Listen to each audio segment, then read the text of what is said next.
ગુજરાતમાં નવજાત શિશુના મોત પર ગેનીબેન ઠાકોરે સવાલ ઉઠાવ્યા છે। વિધાનસભા ગૃહમાં શિશુઓના મૃત્યુદર પર કોંગ્રેસે સવાલ ઉઠાવ્યા।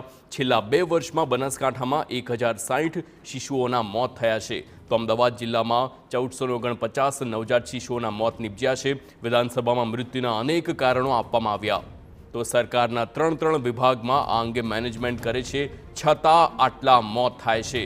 માત્ર 2 જિલ્લામાં 2509 જેટલા નવજાત શિશુઓના મૃત્યુ નિપજ્યા છે, તો સમગ્ર ગુજરાતમાં કેટલા મૃત્યુ થયા હશે તે એક સવાલ છે જે ગેનીબેન ઠાકોરે ઉઠાવ્યો છે। બાળકોને હલકી ગુણવત્તાનું દૂધ આપવામાં આવે છે તેવા આક્ષેપ કરવામાં આવ્યા। માતાઓને આપવામાં આવતા પૌષ્ટિક આહાર માત્ર કાગળ પર છે, જે ગંભીર આક્ષેપ ગેનીબેન ઠાકોરે આજે વિધાનસભામાં ઉઠાવ્યા છે।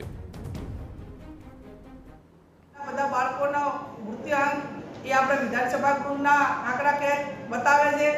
એટલે રાજ્ય સરકાર પાસે અપેક્ષા રાખું કે કમસે કમ આવનાર પેઢી એ જન્મતાની સાથે જ મૃત્યુ ન પામે।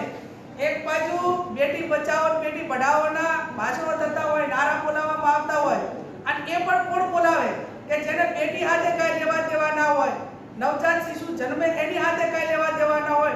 એક બાજુ એમ કે તમે અમુક ધર્મની વસ્તી વધારો, तो आ બધું જે તમે જે તમારી ડિમાન્ડ તમારા ભાષણ છે એ પરિપૂર્ણ ક્યારે થાય કે ક્યાંક ને ક્યાંક વહીવટમાં ક્વોલિટી આવે અને આજે કે જન્મતાની સાથે મૃત્યુ દર છે એ ઘટાડવા માટેના સરકારે ઠોસ પગલાં લેવા પડે એવું હું રાજ્ય સરકાર પાસે અપેક્ષા રાખું છું।